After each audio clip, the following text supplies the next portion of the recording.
De todas as frutas que poderiam ser consideradas o par perfeito da fruta de Nika, o guerreiro da libertação, uma se destaca. E para completar, o seu usuário é a pessoa perfeita para empunhar esse poder. Ele nasceu em uma família que o amava, mas o mundo foi tão cruel que o deixou sozinho. Enquanto era escravo, ele descobriu sua vocação. Ele seria aquele que, com suas novas mãos, traria libertação para o maior número de pessoas possíveis. Esse é Bartolomeu Kuma, membro da raça dos bucaneiros e possuidor da mão capaz de tocar os tambores junto do Deus do Sol. Se existe um personagem que já era muito enigmático anteriormente, hoje em dia nem se fala. Enquanto Oda continua a escrever e a nos contar a história do mundo de One Piece, personagens principais são trazidos à tona. Porém, tudo o que acontece é motivado por fatores muito mais interessantes. E dentro desses fatores, nós temos esse personagem, que foi inserido há muito tempo atrás, porém só hoje a gente descobriu como era o seu passado e o quão importante ele é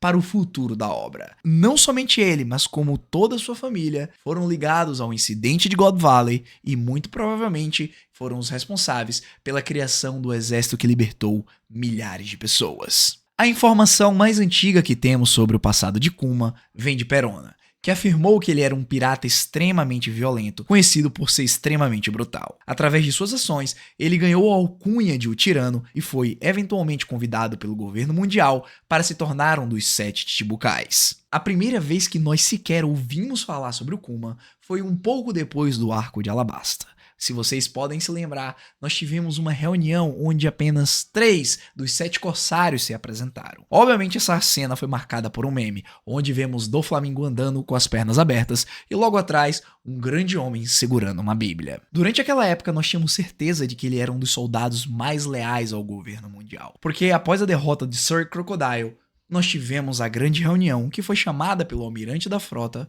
vulgo Sengoku na época. Durante esta reunião, Kuma não disse nada, mas sua presença foi definitivamente notada. Ele é um homem imponente, com mais de 6 metros de altura. E sua recompensa, antes de ser congelada por ter se tornado um dos 7 Chichibukais, era de 296 milhões de berries. Para aquela época, era uma quantia muito impressionante. Além disso, a sua principal característica é de que, independente de onde ele fosse, ele carregava uma bíblia debaixo do braço. Bíblia essa que apenas hoje, depois do capítulo 1096, nós sabemos o motivo e a sua explicação. Logo que esse personagem foi apresentado realmente pra gente, nós tivemos um pouco de contraste com as informações que a Perona nos tinha dito na sua descrição. Kuma aparentava ser muito calmo, comportado e extremamente leal ao governo mundial. Não havia traços de brutalidade ou mesmo violência. Na verdade, ele parecia quase benevolente. Depois dessa breve introdução, nós passaríamos centenas de capítulos sem ver o nome do Chichibukai, do Grande Urso, até que no arco de Thriller Bark,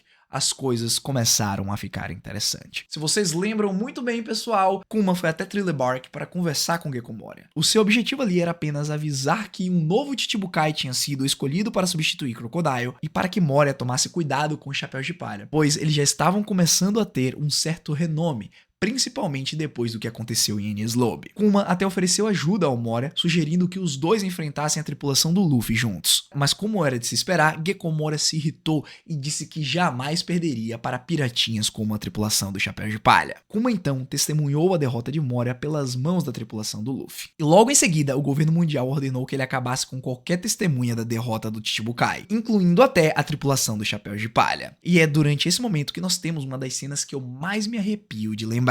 E somado a isso, nós temos duas informações muito importantes sobre o Kuma que foram reveladas. Primeiro, ele possui uma Akuma no Mi do tipo Paramécia, chamado Nikyu Nikyu no Mi, a fruta da patinha. Essa é uma das frutas mais estranhas de toda a obra, mas o seu poder dá a Akuma a capacidade de ele repelir qualquer coisa que ele quisesse, independente de ser o ar ou até mesmo a dor das pessoas. E o mais legal de tudo é que ele tem almofadinhas na mão, ou seja, é bem fofo. Pode até parecer ridículo, mas é muito poderoso, e com isso ele pode até transformar coisas abstratas em reais, que é o que ele faz com a dor do Luffy. Depois de serem introduzidos oficialmente, a tripulação do Chapéu de Palha é derrotado com apenas uma de suas habilidades, a sua assinatura, o magnífico poder Ursus choque. Todos caem, menos Zoro e Sanji. Porém, as coisas não param por aí. O poder da fruta da pata estende todos os limites do que tinha sido explicado até aqui. Por mais que seja uma paramécia, ele consegue transformar a dor do chapéu de palha em algo tangível, onde qualquer pessoa possa simplesmente absorver essa dor para ela mesma. E é aí que vem a cena que eu mencionei, que me faz ficar todo arrepiado. Durante esse confronto, Zoro vira para Kuma e diz que ele pode matá-lo no lugar de seu capitão. Então, como um desafio, o Chichibukai pega toda a dor do Luffy e coloca na frente do espadachim para que ele possa absorvê-lo. Então, com sua determinação e lealdade, Zoro coloca os dois braços para dentro da grande pata e sofre um dano avassalador. E o mais importante disso tudo é que quando Sanji vai ver o que aconteceu, nós vemos um rastro de sangue gigantesco e o espadachim está parado no meio, tremendo. Porém, as suas únicas palavras são: não foi nada. Mas nem mesmo tudo que eu falei chega a demonstrar a totalidade dos poderes da Nikkyo Nikkyo no Mi. Kuma pode usar suas mãos de almofadas para enviar pessoas voando para qualquer lugar do mundo, independente da distância, mesmo que seja um lugar que esteja a dias de viagem. Embora nesse ponto da história não tinha sido ainda explicitamente mostrado, a gente acreditava que era dessa maneira que Kuma fazia para sair viajando pelo planeta. E também essa é uma das habilidades mais importantes da obra até aqui. Na verdade, eu até diria que a obra só continuou até onde a gente porque essa habilidade existe. Mas a gente já vai chegar nesse ponto. Mas primeiro, eu já mencionei que Bartolomeu Kuma na verdade é um ciborgue? Pois é, isso é verdade. Acontece que Kuma era originalmente um bucaneiro, que foi gradualmente modificado ao longo do tempo para se tornar um ciborgue completo. E tudo isso faz parte de um projeto do governo, porém, o cientista à frente disso é uma pessoa que conhecemos só agora durante o arco de Egghead, ou seja, Dr. Vegapunk. Isso aumentou ainda mais as habilidades de Kuma, permitindo que ele disparasse lasers, aumentasse significativamente sua durabilidade e lhe desse sua própria rede de informações, muito parecida com um computador. Na verdade, é exatamente como um computador. Até porque, graças a todas essas modificações e estudos em cima do Kuma, foi possível o desenvolvimento de uma linha inteira de ciborgues, baseado única e exclusivamente nas especificações do Kuma. Esses ciborgues são armas usadas pelo governo mundial e foram denominados de pacifistas. Cada um possui um número, chamado PX.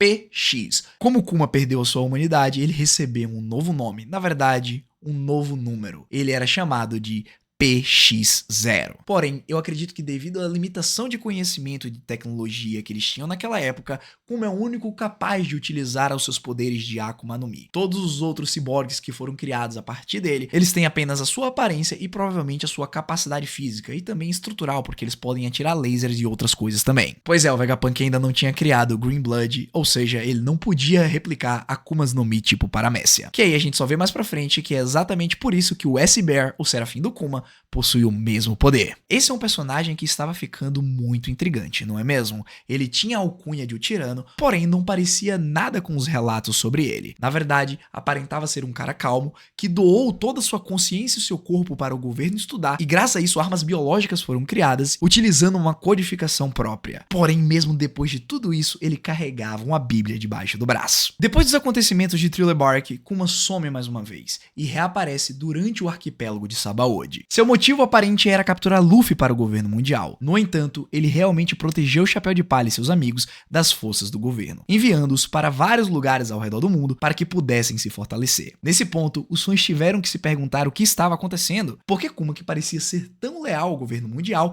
estava protegendo o Chapéu de Palha. No entanto, no meio do confronto entre Rayleigh e Kizaru, Kuma revelou uma importante informação. Ele é um agente duplo para o revolucionário Monkey D. Dragon, que também, por coincidência, é o pai do Luffy. E isso é apenas a pontinha do iceberg. A relação de Kuma com o exército revolucionário é a chave pra gente entender um dos maiores acontecimentos da história de One Piece e também da sua personalidade enigmática. Porque foi durante exatamente esse arco, durante o arquipélago de Sabaody, onde o Kuma salva todos os Chapéus de Palha, que mais uma cena incrível acontece. Durante o time skip, o navio do Chapéu de Palha precisava ser revestido com uma bolha gigante para que eles pudessem ir para a Ilha dos Homens Peixes. Contudo, os Chapéus de Palha ficaram fora por 2 anos, ou seja, o que aconteceria com seu navio durante esse tempo? Rayleigh iria ficar guardando? Não. PX0, PX0, Bartolomeu Kuma, com seu último traço de sanidade e humanidade, se oferece para guardar o Sunny Go durante esses 2 anos. Ele fica parado na frente da embarcação até que Luffy e seus amigos retornem. Essa com certeza foi uma das cenas mais intrigantes que representa Bartolomeu Kuma, porque a partir daqui ele já era um dos personagens mais curiosos que Oda nos tinha apresentado, e fica melhor ainda, porque Luffy e seus amigos entraram no novo mundo, alguns deles já conseguiam dominar o Haki, e as suas aventuras continuaram. Porém, muitas perguntas ficaram e agora estão sendo respondidas durante o arco de Egghead. Porém, antes de chegarmos até o arco da Ilha do Futuro, tivemos mais aparições, ou melhor, apenas o semblante do que restou do grande Kuma, o tirano. Durante o flashback do Reverie e do Sabo, nós tivemos a presença deste grande personagem. Infelizmente, ele não era mais quem costumava ser. Claro que hoje nós já sabemos que ele faz parte da raça bucaneiro. Porém, naquela época, ao vermos o grande Kuma lá em Mary Joyce, servindo de cavalinho, todo rasgado, todo triturado e sem um pingo de humanidade, isso nos doeu o coração. Lá estava ele, um escravo do governo mundial. Ele mais uma vez tinha retornado à sua origem. Não é à toa que um dos objetivos do exército revolucionário durante a invasão da Terra Sagrada era libertar Kuma. E assim, eles conseguem. Claro que nós só conseguimos ver isso durante o flashback do Sabo. O Imperador das Chamas conta para o seu líder, Monkey D. Dragon, tudo o que aconteceu. Kuma estava lá, mas ao mesmo tempo não estava. Mesmo depois de ter sido resgatado, ele aparentava ser uma casca vazia. Porém, uma coisa estranha acontece. Um certo dia, que ele já estava desligado, junto a todos os membros do exército lá no reino de Kamabaka, Kuma novamente é reativado, e ele começa a correr e utiliza mais uma vez o poder da sua Nikyu Nikyu no Mi, simplesmente para se auto-repelir e sair voando para os ares. Ali naquele momento não sabíamos para onde ele estava indo, porém logo em seguida ele aparece escalando a Red Line. Muitas pessoas ficaram assustadas, marinheiros metralhavam o grande Kuma, porém ele não parava. Como um ciborgue prestes a executar a sua missão, ele apenas continua subindo sem parar, até que simplesmente ele chega no seu destino. Ora, Kuma tinha sido resgatado do mesmo lugar para o qual ele estava voltando. Será que ele tinha sido programado para voltar aos seus antigos mestres? Não, pois no momento em que ele põe os pés na Terra Sagrada, ele utiliza sua grande habilidade mais uma vez, Ursus Shock, e causa uma destruição em massa nunca vista na Terra dos Nobres Mundiais.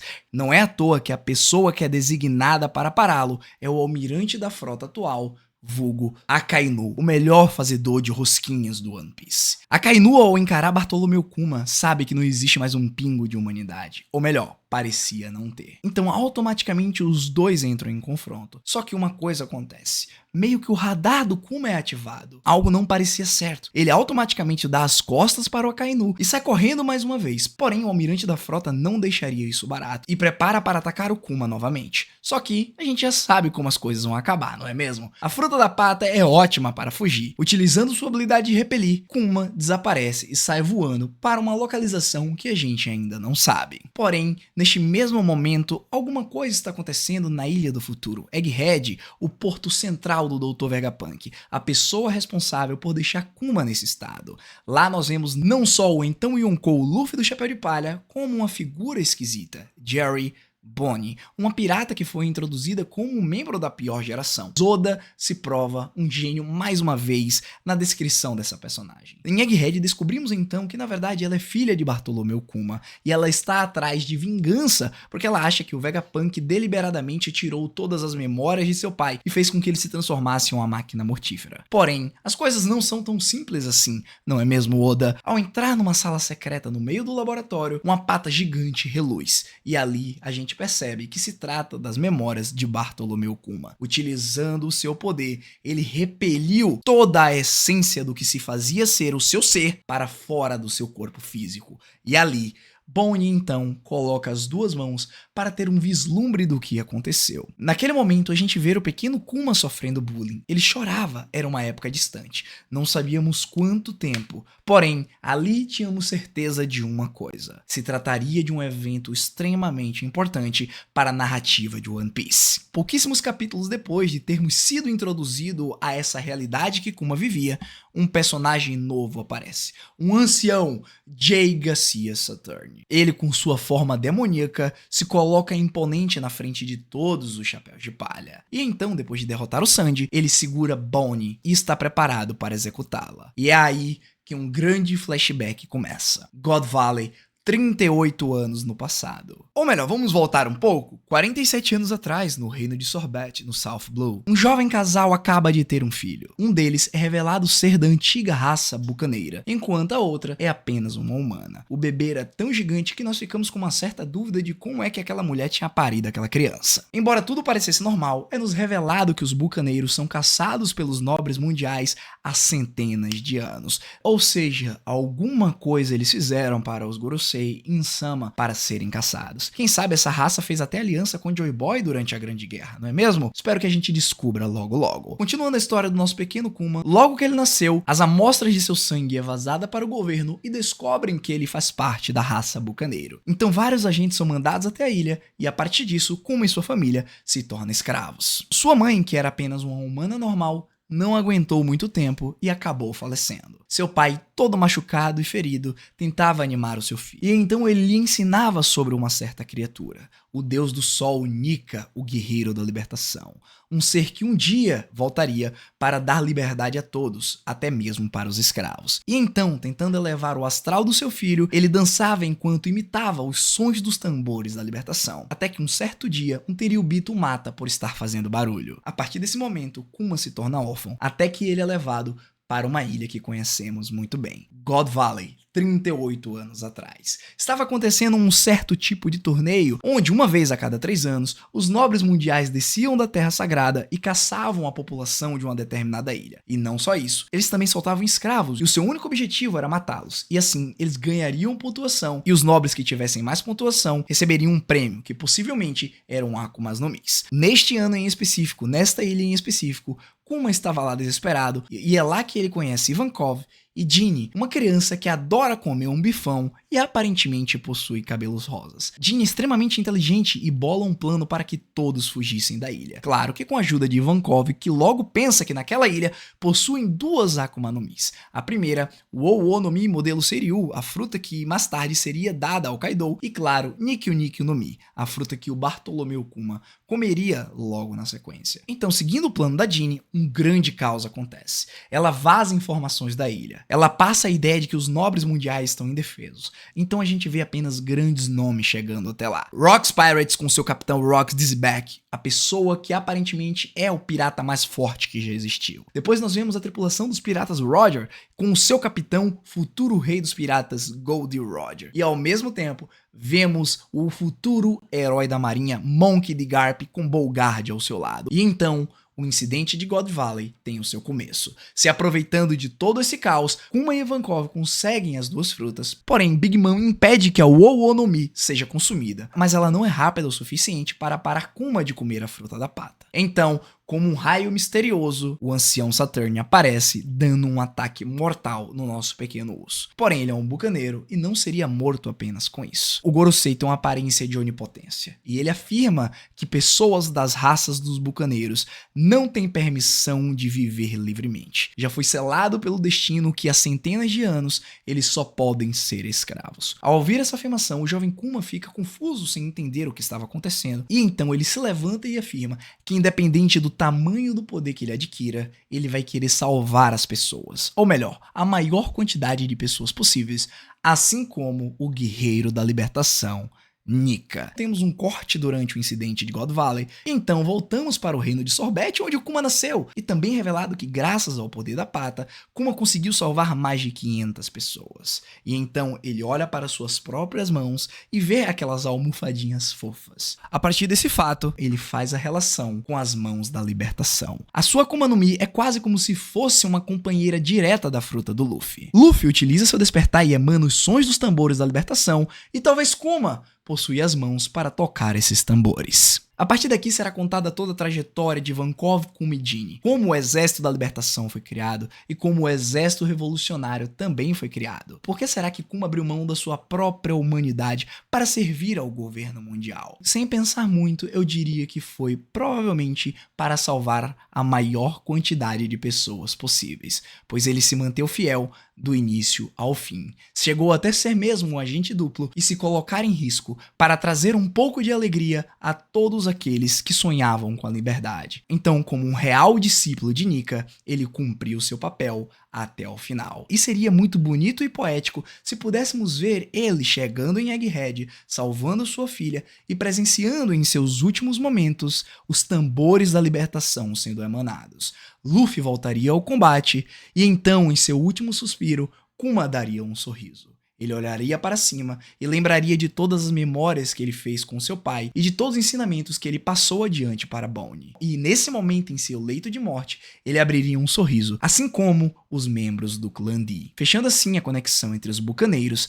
Joy Boy e os D. Essa então seria a história mais bonita e impactante de One Piece. A história daquele que nasceu como um escravo, porém se manteve forte em sua fé e cumpriu seu objetivo na Terra: ser o braço direito do guerreiro da libertação. Afinal, se pararmos para pensar, quantas foram as vezes mesmo que Kuma salvou Luffy quando este estava em necessidade? E ele fez isso sem nem mesmo saber que aquele garoto se tornaria o deus que ele tanto admira, o guerreiro da libertação, que veio ao mundo para acabar com a tirania do governo. Essa então foi a história de Bartolomeu Kuma. Espero que vocês tenham gostado. Se gostaram, se inscreve no canal e deixa o like. Foi um prazer. Se ainda não viram esse vídeo, assiste que eu tenho certeza que vocês vão gostar. A Shira falando e vazando. Eu fui.